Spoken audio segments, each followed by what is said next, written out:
Hello everyone, welcome into another video in the How I Build It series. Before we get started, a couple of quick reminders. Don't forget to like the video, make sure to leave a comment down below telling me what ship I should do next, and make sure to follow the channel to help me keep making great content. Today, we're going to be looking at the Tier 10 tech tree cruiser of the Italian line in World of Warships, the Venezia. While the Venezia is not as popular nowadays as it once was, especially due to the premium ship Napoli coming out and taking its place in clan battles and a lot of other places where the Venezia used to shine, you still see it in a decent amount of randoms. I will still run in ranked, and when there's limits on Napoli and clan battles, you'll see me running this in clan battles, so I quite enjoy playing it. First things first, let's talk about the equipment you should be taking on this ship. So for the ship, I recommend that in slot 1, you're running main armaments mod 1. In slot 2, you want the engine room protection. If you lose your engine in a kiting cruiser, you are doomed.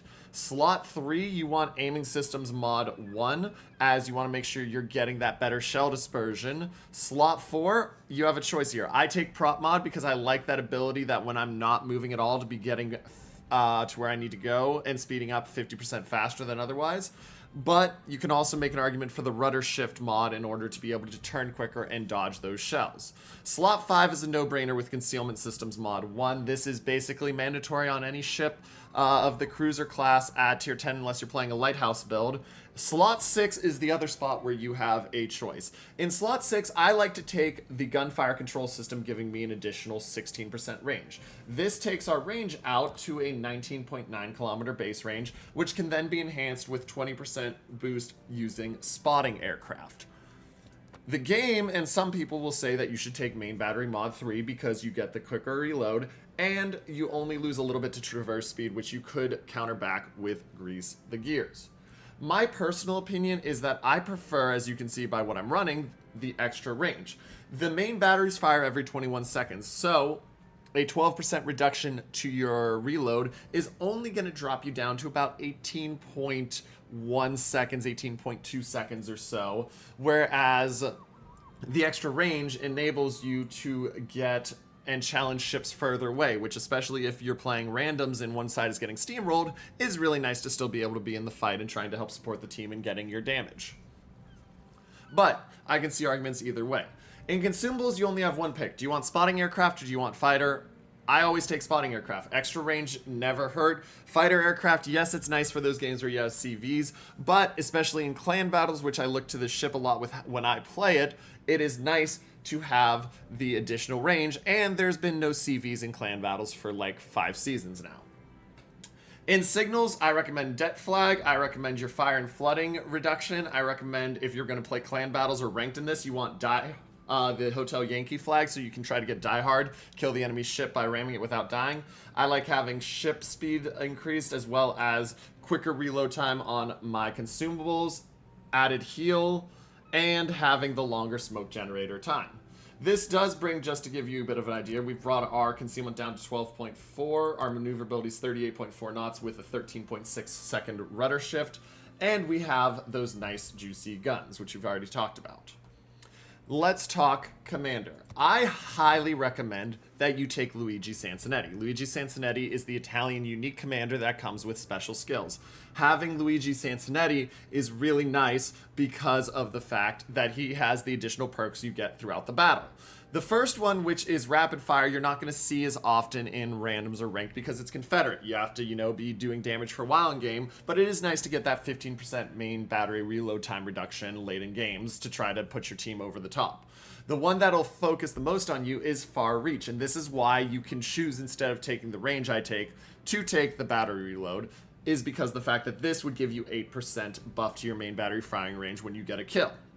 Finally, he gets the concealed reserve, meaning that if you activate this talent by hitting enemy ships 100 times with your main battery shells, you get a 10% increase to your ship consumable action time. Spotter, as well as, smoke and heals and sub-surveillance, which is really nice. Now, for what I take on him, I'm going to clarify this is a build I have for clan battles. There are some tweaks you can make if you're not playing clan battles, but this is the build I do for clan battles, which takes into recognition that these talents don't activate during clan and training battles.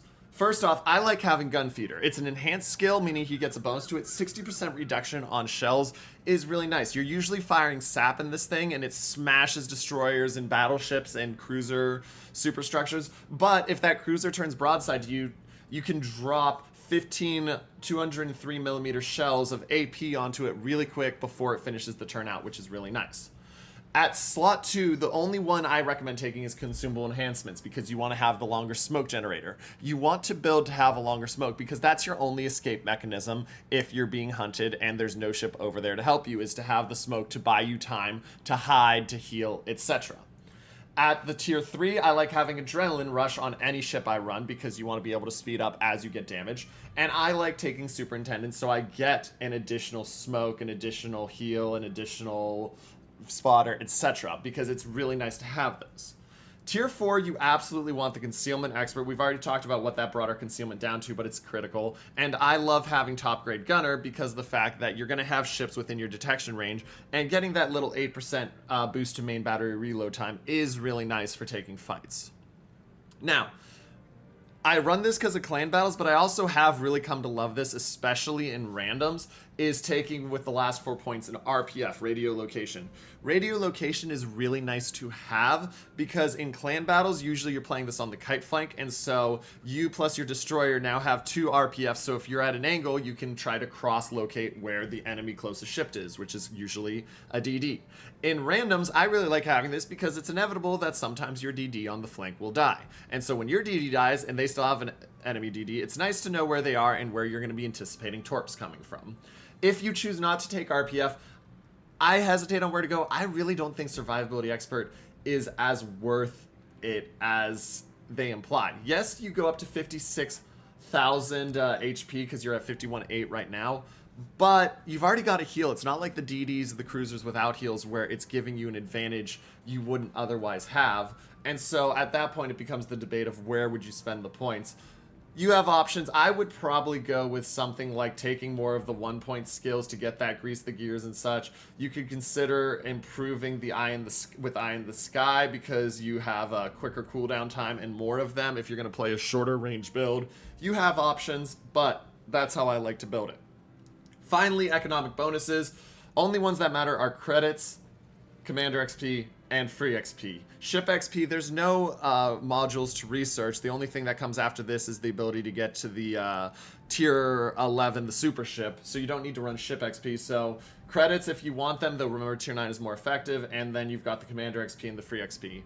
Anyway, ladies and gentlemen, that is how I build the Venezia. Hope you enjoyed the video. Don't forget to like, and like I said, leave a comment down below telling me what the next ship I do should be. As always, this is Minnie, signing off.